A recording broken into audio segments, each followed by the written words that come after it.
आपका स्वागत है। मैं हूं मनीषा गुप्ता। बात यहां पर सोने चांदी की करेंगे, जहां पर निखार जारी है। सोना 6 महीने के हाईज पर तो चांदी 2 महीने के हाईज पर कारोबार करती हुई अच्छी खासी बढ़त पिछले हफ्ते और नवंबर के महीने में अब तक इन दोनों ही मेटल्स ने दर्ज की है। साथ ही बात करेंगे कच्चे तेल की, जहां पर $80 के आसपास फिलहाल कारोबार है। लेकिन इस हफ्ते वो सबसे बेहद इंपॉर्टेंट मीटिंग है ओपेक एंड एलाइज की, जहां पर आगे जाकर आउटपुट कैसा रह सकता है, क्या उसे और कटौती करने को मिलेगी या एक्सटेंड किया जाएगा, इन सब चीज़ों के बाद ही ऑफकोर्स हम यहाँ पर क्यूज आता हुआ देखेंगे। साथ ही बात करेंगे बेमौसम बारिश की, जहाँ पर माना ये जा रहा है कि काफ़ी सारी फसलें, स्पेशली आम, प्याज, ग्रेप्स, इन सभी फसलों को काफ़ी नुकसान हुआ है। आगे जाकर क्या एक्सपेक्टेशंस हैं, इस पर चर्चा करने के लिए हमारे साथ जुड़ रहे हैं प्रो इंटेली ट्रेड सर्विसेज के फाउंडर दिनेश सोमानी, साथ ही India bullion and jewellers association के सेक्रेटरी सुरेंद्र मेहता हैं, और ब्रेक के बाद हमारे साथ होंगे Skymet meteorology and climate change के प्रेसिडेंट जीपी शर्मा। शुरुआत लेकिन यहाँ पर सोने चांदी के साथ कर लेते हैं, जहाँ पर अच्छी खासी तेजी देखने को मिली है। दिनेश जी कैसे लगते हैं आपको प्राइसेस यहाँ से, क्योंकि $2015 प्रति आउंस पर तो ऑलरेडी हम चार्ट्स पर हैं। जी बिल्कुल, 2007-2008 का एक मेजर रेजिस्टेंस लेवल था जो कि ब्रीच हुआ है। उसके बाद में एक्सपर्ट्स आया है, और इसके पहले भी हमने देखा था कि एमसीएक्स में 61,900 का ये हाई लगाकर आया था, वहां से दोबारा 61,000 के आसपास आया है। मुझे लगता है कि थोड़ा सा दोबारा 61,800-900 अगर जाता है तो यहाँ पर मोमेंटम लूज हो सकता है। एक बार मुनाफा वसूली, प्रॉफिट बुकिंग यहाँ से संभव है। 61,400 के आसपास अगर आता है तो वहीं पर बाय करना चाहिए। फ्रेश बाइंग इन लेवल्स पर थोड़ा सा अवॉइड करना चाहिए।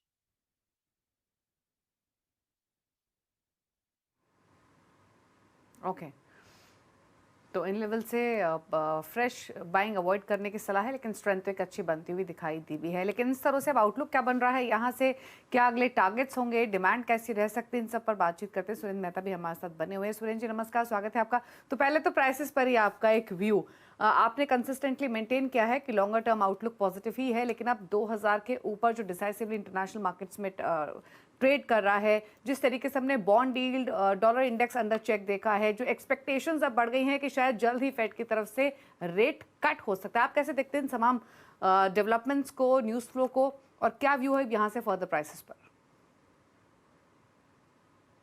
देखिए, जो सबसे महत्वपूर्ण बात यह है कि हमने लगभग $200 की बढ़ोतरी देखी है। $1,810 से लगभग $2,018 तक हमने गोल्ड को ऊपर जाते हुए देखा है। अब जो इजराइल का जो वॉर था वो लगभग खत्म हो चुका है।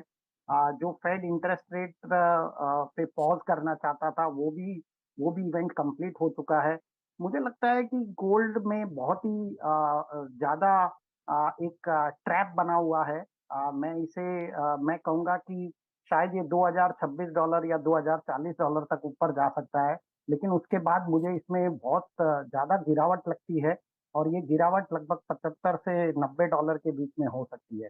तो फिलहाल यदि कोई कॉस्ट बेनिफिट एनालिसिस करने की कोशिश करे तो आपको यहाँ से एक $20-22 की बढ़ोतरी दिख सकती है, लेकिन 75 से $90 की गिरावट दिख सकती है। देखिए, गोल्ड को ऊपर जाने के लिए महत्वपूर्ण है कि गोल्ड गोल्ड कोई ना कोई न्यूज बनी रहे। अगर कोई भी न्यूज नहीं बनेगी तो गोल्ड बहुत दिन तक ऊपर के लेवल पे सस्टेन नहीं कर पाएगा। मैं मानता हूँ $2,026 से $2,040 एक ऊपर की रेंज है, और $1,929 से $1,952 ये लोअर सपोर्ट लेवल है। इन सपोर्ट लेवल पे गोल्ड वापस आ सकता है। साथ ही साथ सुरेंद्र जी, जो सॉवरेन गोल्ड बॉन्ड की फर्स्ट मैच्योरिटी अब 30 नवंबर को है, सारी मेजर हेडलाइंस अब वहीं से फिलहाल आती हुई, और जिस तरह के बहुत स्ट्रॉन्ग गेन्स यहाँ पर उन इन्वेस्टर्स ने देखे हैं वो काफ़ी महत्वपूर्ण है। यहाँ पर कैसे देखते हैं आप ये जर्नी, और अब यहाँ से क्या लगता है, क्योंकि एक और ट्रांच की एक्सपेक्टेशन, इंतजार अब भी है? देखिए, सोवरिन गोल्ड बॉन्ड ने, जैसे कि आपने देखा, लगभग 2684 से 6132, दैट इज ऑलमोस्ट 128% रिटर्न। और साथ ही हमने देखा 2.75% हर साल इंटरेस्ट भी मिला है जिन्होंने उस समय इन्वेस्ट किया था, तो 22% वो रिटर्न, तो टोटल 150% सिंपल रिटर्न है। और यदि मैं CAGR कैलकुलेट करूं तो लगभग 11% रिटर्न पर एनम है। तो इससे बेहतरीन रिटर्न गोल्ड में हो ही नहीं सकता। सोवरिन गोल्ड बॉन्ड का लोगों को इंतजार है। बिल्कुल, हमारे पास भी, इब्जा के पास भी बहुत कॉल आ रहे हैं। जैसे कि आपको पता ही है, इब्जा के प्राइसेस यूज होते हैं, तो हमारे पास भी बहुत कॉल आ रहे हैं। मुझे लगता है कि इस रिडम्पशन के बाद में कहीं ना कहीं नया हमें ट्रेंड देखते हुए मिलेगा, और इसमें जबरदस्त लोगों का उत्साह बना रहेगा। बहुत मैं आपको एक बहुत अच्छे आंकड़े देता हूँ कि टोटल 120 टन कलेक्शन हुआ था। 120 टन सोवरेन गोल्ड बॉन्ड में आज तक बिका है, लेकिन प्री मैच्योर रिडम्पशन सिर्फ 1.55 टन का हुआ है। तो आप देखिए कि कितना लोगों को भरोसा है, सोवरेन गारंटी है, कैपिटल गेन टैक्स नहीं लगता है, आपको हर साल ब्याज मिलता है और आपको इतना ज्यादा मुनाफा मिले, इतना ज्यादा रिटर्न मिले और सेफ इन्वेस्टमेंट, तो कौन इसमें इन्वेस्ट नहीं करना है। एब्सोल्युटली। अगर आप overall across board financial markets, अगर सोने के फाइनेंशियल प्रोडक्ट्स यहाँ पर देखें तो जिस तरह से सॉवरेन गोल्ड बॉन्ड ने यहाँ पर परफॉर्म किया है, शायद ही हमने किसी और एसेट क्लास में उस तरह की मूव आते हुए देखी हो। सुरेंद्र जी, साथ ही चांदी पर भी आपसे जानना चाहेंगे, क्योंकि चांदी भी अगर इसी महीने की बात की जाए तो नवंबर में 7% का इजाफा दिखा चुकी है। डेफिशिएंसी है, डिमांड सप्लाई में मिसमैच है, जिसका फायदा चांदी को हुआ है। यहाँ से अब आगे जाकर क्या क्यूज हैं? देखिए, मुझे लगता है कि सिमिलरली चांदी में भी हमें एक $25.10 के आसपास एक रेजिस्टेंस लेवल है। $25.10 छूने के बाद इसमें बड़ा करेक्शन आ सकता है और ये करेक्शन लगभग 23.26 डॉलर का हो सकता है। तो मैं ये मानता हूँ कि ये जो मार्केट, इस तरह की जो स्थिति बनी हुई है, बहुत ही कॉशियस स्थिति है और बिल्कुल कॉस्ट बेनिफिट एनालिसिस को वर्क करके ही किसी को भी काम करना चाहिए, क्योंकि ऊपर के लेवल मुझे बहुत ज्यादा नजर नहीं आते, लेकिन नीचे के लेवल लगभग 1:3 का रेशियो बना हुआ है। तो मैं सभी को यही सलाह दूंगा कि बहुत ही कॉशियसली काम करे और अपने फाइनेंशियल एडवाइजर को पूछ कर ही इसमें काम ओके, दिनेश जी, आपकी कोई ट्रेडिंग स्ट्रैटेजी चांदी पर?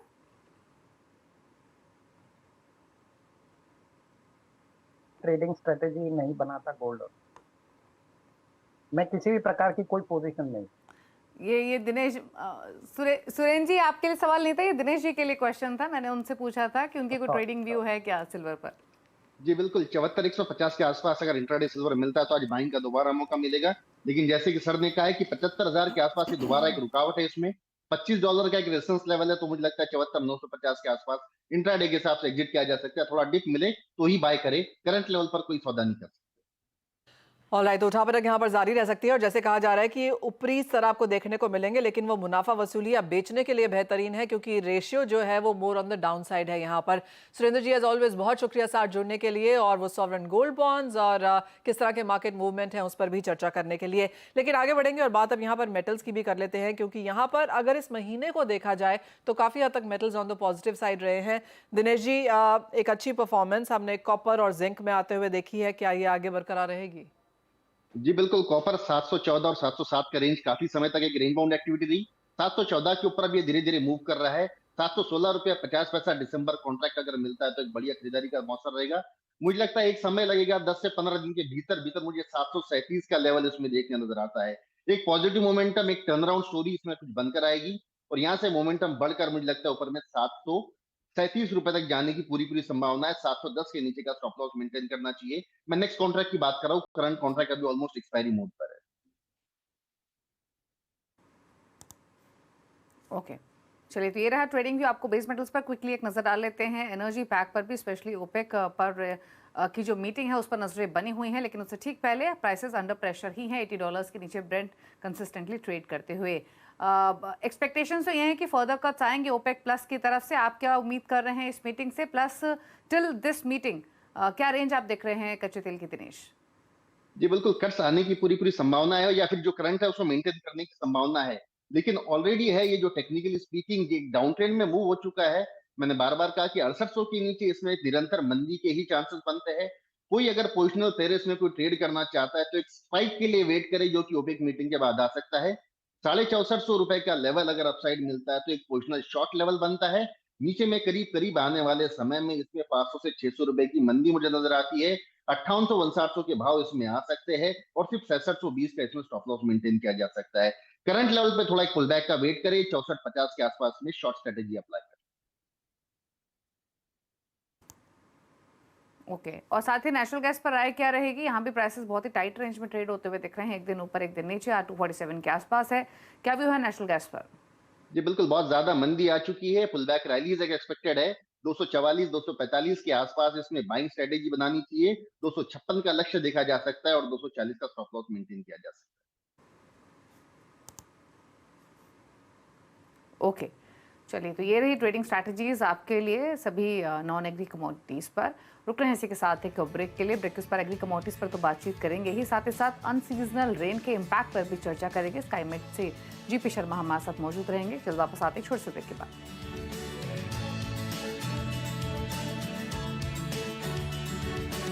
मौसम बारिश एक बार फिर किसानों के लिए परेशानी खड़ी कर रही है। महाराष्ट्र, गुजरात और मध्य प्रदेश समेत कई राज्यों में हुई बेमौसम बारिश ओलों का कारण और क्या कारण रहा और आगे किस तरह की बारिश रह सकती है, इस पर बात करने के लिए हमारे साथ है स्काईमेट में मेट्रोलॉजी एंड क्लाइमेट चेंज के प्रेसिडेंट जीपी शर्मा। लेकिन उससे पहले आपको बता दें कि काफ़ी ज़्यादा इम्पैक्ट हमने यहाँ पर खड़ी फसलों में भी होता हुआ देखा है, फिर चाहे वो प्याज है, ग्रेप्स है, आम के बारे में या काफ़ी कुछ तो यही सुनने को मिला और हमने यहाँ पर भाव काफ़ी चीज़ों के बढ़ते हुए भी देखे हैं। किस तरह का इम्पैक्ट है, हमारे साथ मेरे सहयोगी असीम मनचंदा हैं। असीम, किन फसलों को नुकसान हुआ है, क्या कुछ नंबर्स हैं हमारे साथ, क्या कुछ सुनने को मिल रहा है स्पेशली महाराष्ट्र और गुजरात से? देखिए, दो राज्य हैं जहां पर इस वक्त अनसीजनल रेन देखने को मिल रही है, महाराष्ट्र और गुजरात, जिसकी वजह से नुकसान है। बाकी राज्य इस बारिश से फायदा भी होता हुआ दिखाई दे रहा है। लेकिन मैं स्पेसिफिकली महाराष्ट्र की बात करूं तो इसमें प्याज की फसल को नुकसान पहुंचा है, गन्ने की फसल को नुकसान पहुंचा है, अंगूर की फसल को नुकसान पहुंचा है, हरी फसलों को नुकसान पहुंचा है। गुजरात की अगर मैं बात करूं तो वहां पर कपास की फसल को, गेहूं की फसल को नुकसान पहुंचा है। दोनों राज्यों ने घोषणाएं ऑलरेडी कर दी है कि जैसे ही बारिश बंद होगी तो इसका पंचनामा किया जाएगा और किसानों को किस तरह से नुकसान पहुंचा है, कितना नुकसान पहुंचा है, उसका आकलन करके जल्दी उनको मुआवजा देने की कोशिश की जाएगी। लेकिन अगर बाकी राज्यों की बात करें, जैसे मध्य प्रदेश की हम बात करें या उत्तर भारत की बात करें, बिहार की बात करें, तो वहां पर बारिश से काफी फायदा किसानों को होगा, क्योंकि फिलहाल अभी गेहूं की जो बुआई हो रखी है उसको पानी देने की उनको जरूरत नहीं पड़ेगी, तो वहां पर अच्छी फसल हो सकती है। लेकिन जो दो राज्य हैं महाराष्ट्र और गुजरात, इनको भी काफी भारी बारिश हमको 2 दिनों से पिछले ओलावृष्टि भी कई गुजरात के कई इलाकों में हमको देखने को मिली। सौराष्ट्र है, कच्छ है, वहां पर काफी ज्यादा इम्पैक्ट देखने को मिला। दोनों राज्यों की सरकारों ने घोषणाएं कर दी है कि जल्दी ही लॉस असेसमेंट की शुरुआत करनी शुरू कर देंगे। ऑलराइट, असीम बने रहे हमारे साथ क्योंकि हमारे साथ स्काईमेट के मेट्रोलॉजी एंड क्लाइमेट चेंज के प्रेसिडेंट जीपी शर्मा भी हैं। मिस्टर शर्मा, एक्सपेक्टेड था, जिस तरह की एडवाइजरीज आते हुए नजर आई थी, अलर्ट्स भी थे महाराष्ट्र में, गुजरात में, मध्य प्रदेश में और काफ़ी एरियाज में आज के लिए भी यहाँ पर अलर्ट्स हैं। कैसे रीड किया जाए इन अनसीजनल रेन्स को और आगे क्या एक्सपेक्ट किया जा सकता है? देखिए मनीषा, जो पोस्ट मानसून सीजन है, हम लगभग एक आध दौर जरूर ऐसा आता है जिसमें कि अनसीजनल रेन देखने को मिलती है। और अनसीजनल रेन क्योंकि मध्यवर्ती भागों में इन दिनों बारिश नहीं होती है, इसलिए कोई भी बरसात जब होती है वहां पे तो हम उसको अनसीजनल कहते हैं। क्योंकि उत्तर भारत में तो वर्षा लगभग होती रहती है, चाहे पश्चिमी विक्षोभ, वेस्टर्न डिस्टर्बेंस से कहीं, और दक्षिण भारत में तो नॉर्थ ईस्ट मानसून जो वो एक्टिव है। लेकिन ये जो स्पेल हुआ जिसमें कि आपने बताया भी, गुजरात से लेके गुजरात, महाराष्ट्र, राजस्थान, मध्य प्रदेश के क्षेत्र ये प्रभावित हुए और ज्यादातर गुजरात तो काफी प्रभावित हुआ। संडे वाले दिन काफी भारी वर्षा हुई, बहुत सारे क्षेत्र में हुई। लेकिन अच्छी बात यह है कि वहां सुधार मौसम में हो चुका है। कल के दिन में ही वहां काफी सुधार देखने को मिला था। लेकिन जो महाराष्ट्र है या मध्य प्रदेश में वर्षा जो हुई है पिछले 24 घंटों में, वो भी अनसीजनल है। और विशेषकर जो महाराष्ट्र के क्षेत्र हैं, विदर्भ और मराठवाड़ा के, उन क्षेत्रों में ओलावृष्टि भी हुई है। पूरा जो क्षेत्र है, चंद्रपुर, वाशिम, वर्धा, नागपुर से लेके अकोला, अमरावती, बुल्दाना, ये सभी क्षेत्रों में आप कहेंगे सीजन की बात करें तो के हिसाब से बात करें तो भारी वर्षा हुई है। चाहे रेनफॉल 40, 50, 60 मिलीमीटर है, लेकिन इसको भारी वर्षा में ही गिना जाएगा। और 2 दिन 3 दिन और इसके आसार रहेंगे। जहां तक महाराष्ट्र का सवाल है, गुजरात में मौसम ठीक हो गया है, राजस्थान में भी ठीक है अभी, मध्य प्रदेश में आने वाले दिनों में, कल से ही मैं कहूंगा 2 दिन के लिए या 3 दिन के लिए एक बार फिर से, और ज्यादातर उसके पूर्वी मध्य प्रदेश में बेमौसम बरसात वहां भी देखने को मिलेगी। साथ में ओलावृष्टि भी होनी चाहिए। सटा हुआ क्षेत्र जो छत्तीसगढ़ का है, वहां भी, उसके उत्तरी भाग जो है, वहां भी चांस रहेगा इस बेमौसम बारिश का। अगले 3 दिन हमें इन क्षेत्रों में ये अनसीजनल रेन देखने को मिलेगी, जो कि मिला जुला असर होगा उसके साथ हेल स्टॉर्म का कहें या तेज हवाओं का कहें, तो ये भी हमें देखने को मिलेगा। जी तो यानी मध्य प्रदेश और महाराष्ट्र में भी अगले 2-3 दिन बारिश और रहेगी, फिर चाहे वो हेल स्टॉर्म हो या फिर वर्षा हो, लेकिन गुजरात में मौसम ठीक है। अगर हम अब फसलों के हिसाब से बात करें शर्मा जी, जैसे असीम ने भी मेंशन किया, हार्वेस्टिंग फिलहाल गुजरात में जो देखने को मिल रही है वो कॉटन, तुअर, साथ ही साथ कैस्टर क्रॉप की देखने को मिल रही है। असीम ने भी मेंशन किया, रिपोर्ट्स भी हैं कि गवर्नमेंट अभी आकलन करेगी कितना नुकसान होगा। वहीं महाराष्ट्र की बात करें तो सब्जियों, स्पेशली अनियन या फिर ग्रेप्स जैसी फसलों को नुकसान हुआ है। फिलहाल जिस तरीके की बारिश हुई है, कितना इम्पैक्ट आप देख रहे हैं इन फसलों पर? देखिए, जो तो खड़ी फसलें हैं और या कुछ फसलों का जो हार्वेस्ट हो भी चुका है उसके लिए तो बकायदा नुकसान है ये इस बरसात का। लेकिन उत्तर भारत के कुछ क्षेत्र हैं जिनमें कि हालांकि वो ज्यादा प्रभावित नहीं हुए उससे, जिसमें कि जो जो धान की कटाई है वो हो चुकी भी है और हो भी रही है। तो अगर कटी हुई फसलें हैं तो उसको तो नुकसान जरूर है। जो गुजरात की बात करें, आपने जैसे कहा, और महाराष्ट्र की बात करें, ये जो सब्जियों की फसलें हैं या प्याज है, गन्ना है, ये इसमें तो आप नुकसान लेके चलें, क्योंकि तेज हवा हुई है और ऐसा नहीं है कि कोई 2-4 मिनट की ही बात में हेल स्टॉर्म हुआ है। इस ड्यूरेशन में, लंबी ड्यूरेशन के लिए हुआ है। उन क्षेत्रों में हेल स्टॉर्म हुआ है जहां कभी संभावित ही नहीं है। गुजरात के क्षेत्र जो राजकोट में इतना भारी हेल स्टॉर्म मैंने तो पहले नहीं देखा। लगभग अगर आप कुछ साल पहले 10-15 साल की भी बात करें, वहां होता नहीं है। इस वक्त इस सीजन में नवंबर के महीने में हेल स्टॉर्म नहीं होता है वैसे भी। पर जो बाकी क्षेत्र हैं, मध्य प्रदेश की बात करें या खासकर महाराष्ट्र की बात करें, तो बहुत सारी फसलों के लिए ये जरूर नुकसानदेह होगा, नुकसान इससे जरूर होगा।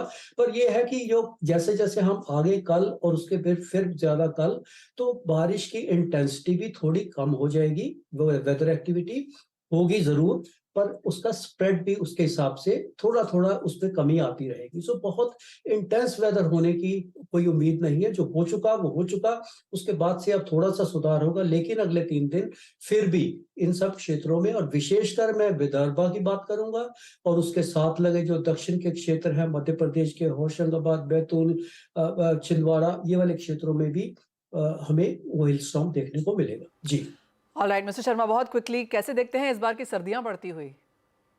और देखिए, सर्दियों का जो अल नीनो का प्रभाव होता है, जो सर्दियों के मौसम में बात करें, चाहे दक्षिण भारत की बात करें, तो भी हम उसको अच्छा मानते हैं कि भाई दक्षिण भारत में बरसात अच्छी होती है।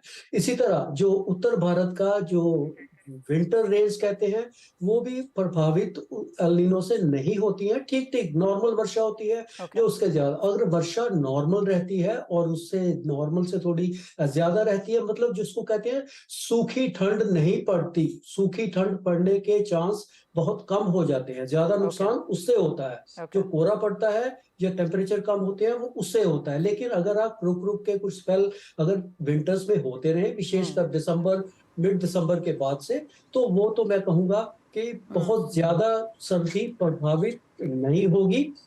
बीच बीच में स्पेल जरूर आएंगे। हालांकि जब हम महसूस करते हैं तो जब बादल होते हैं, वर्षा होती है, तो उसमें सर्दी ज्यादा महसूस की जाती है। लेकिन अगर आप क्लाइमेटिकली बात करें तो जो वर्षा अगर होती रहती है तो उसमें सीवियरिटी जो विंटर्स की है वो ज्यादा नहीं होती है। जी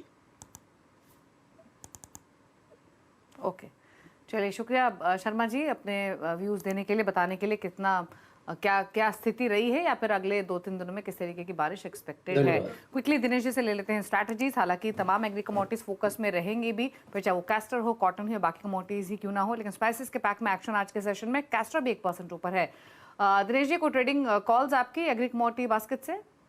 जी बिल्कुल, कैस्टर ही लगता है जो एक काफी स्ट्रॉन्ग रिवर्सल दे चुका है और अभी भी मोमेंटम इसमें बरकरार है। 6140 के आसपास दिसंबर कॉन्ट्रैक्ट बाय किया जा सकता है। 6360 का इसमें लक्ष्य देखा जा सकता है और 6060 का स्टॉप लॉस मेंटेन किया जा सकता है। मेरी बेस्ट पिक कैस्टर ही रहेगी। 40 रुपए का डिप का इंतजार करें, 6160 के आसपास इसमें खरीदारी करें। ओके, चलिए कैस्टर में खरीदारी करने की सलाह है 1% ऊपर फिलहाल आज के सेशन में कारोबार करते हुए। Thank you Dinesh ji show में आने के लिए, अपनी स्ट्रैटेजी शेयर करने के लिए। इसी के साथ एक ब्रेक का वक्त है, मुझे मनीषा जी को दीजिए इजाजत। ब्रेक के उस पर आप देखिए वायदा मार्केट का पूरा एक्शन फ्यूचर एक्सप्रेस में। नमस्कार।